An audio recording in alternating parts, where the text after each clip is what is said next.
Hello दोस्तों। बात करेंगे कॉलरा यानी हैजा। हैजा जितना सुनने में इंटरेस्टिंग है उतना ही खतरनाक है।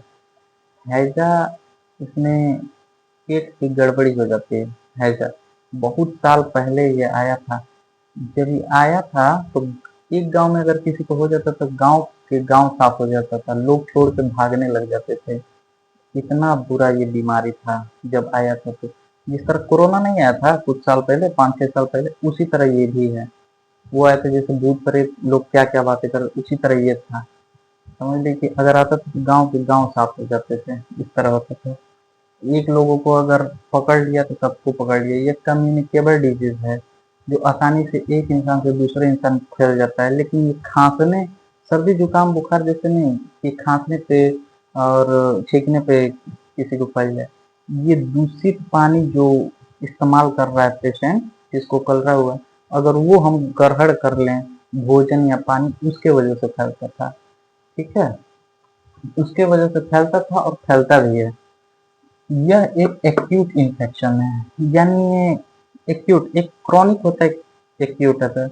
एक्यूट मतलब 2 या 3 दिन, और क्रॉनिक का मतलब 2-3 हफ्ता से जब ज्यादा हो जाए तो उसको क्रॉनिक कहते हैं, क्रॉनिक फेज में आ जाता है। यह एक एक्यूट इन्फेक्टिव बीमारी है।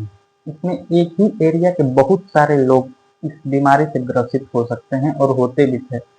बाद में इसका रोकथाम आ गया तो सही हो गया।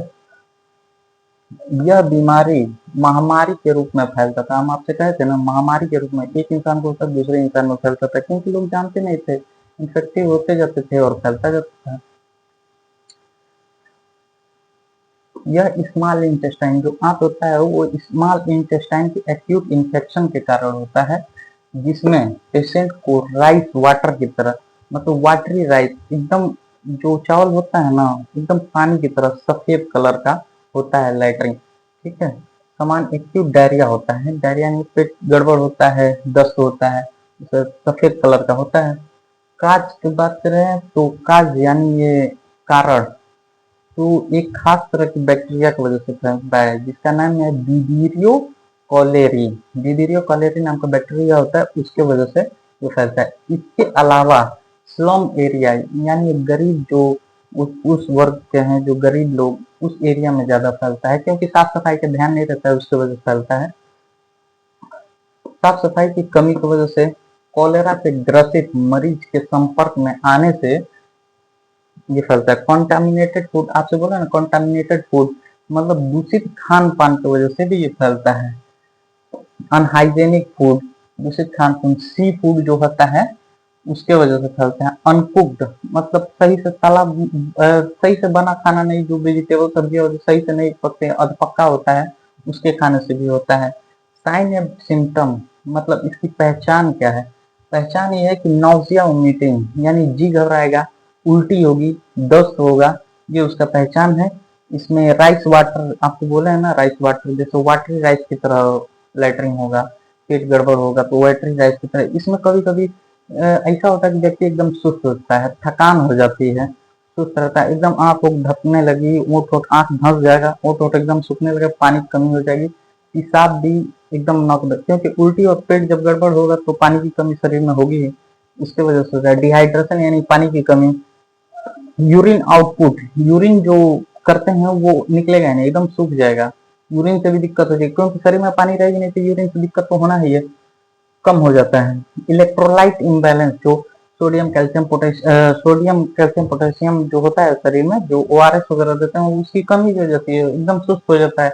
कभी कभी मसल्स में खिंचाव होने लगता है, ऐठन होने लगता है, बेचैनी छा जाती है, पल्स रेट एकदम कम हो जाएगी। ये जो नाड़ी होती है एकदम कम चलेगी नहीं, एकदम सुस्त, पेशेंट ऐसा लगेगा कि अब तो गया, खत्म है। कभी कभी ऐसा होता है कि पेशेंट चला भी जाता है, ऐसी दिक्कत होती है। आलस, थकान बना रहेगा। अगर ट्रीटमेंट की बात करें तो ओआरएस, ओआरएस जो ओरल रिहाइड्रेशन सॉल्यूशन होता है उसको पिलाते रहना चाहिए। और इंजेक्शन के तौर पे वो क्या बोलते हैं, आईवी फ्लूक्स जो लगता है, 500 ml डीएनएच जो होता है, डेक्सट्रोज, और नॉर्मल सलाइन होता है वो चढ़ाया जाता है। 6 से 7 लीटर फ्लूइड ऑन बॉडी में आवश्यकता के अनुसार चढ़ाया जाता है। और क्या बोलते हैं, इसमें टेबलेट के तौर पर लोप्रामाइड और आधे घंटे की एक गोली दिया जाता है। और अगर पेट में दर्द हो तो जीरोडाल स्पास जो आता है वो दिया जाता है। इंजेक्शन के तौर पर मीकासिन जो आता है 500 mg, अब उम्र के हिसाब से अपने हिसाब से लगता है 500 mg आता है, 250 mg आता है, 100 mg, जिस तरह से कंडीशन रहती है उसी हिसाब से लगता है। और साथ में गैस की गोली दी है। तो अगर उल्टी उल्टी तो होगी ही, क्योंकि कभी दस्त होता है कभी उल्टी होता है, उल्टी दस्त तो लगा ही रहता है, यही कंडीशन ही होती है। तो उसमें ओंडानास्ट्रॉन जो टेबलेट या इंजेक्शन होता है उसको दिया जाता है। और इसमें प्रिकॉशन के तौर पे ये है कि पेशेंट को 24 घंटे तक कुछ भी खाने पीने को नहीं दिया जाता है, सिर्फ फ्लूइड पे रखा जाता है। और इसमें साफ सफाई पर बेहतरीन ध्यान देना पड़ता है। ठीक है, बस यही सब कंडीशन होती है। कोलेरा है जाए इसको आम न लें। अगर कभी उस तरह दस्त लगे तो ज्यादा, अगर दस्त हो उल्टी हो एकदम सुस्त हो तो उसको तुरंत है कि इमरजेंसी में तुरंत भर्ती करा जाए, उसका ट्रीटमेंट करा जाए, अन्यथा कुछ और ही हो सकता है। धन्यवाद।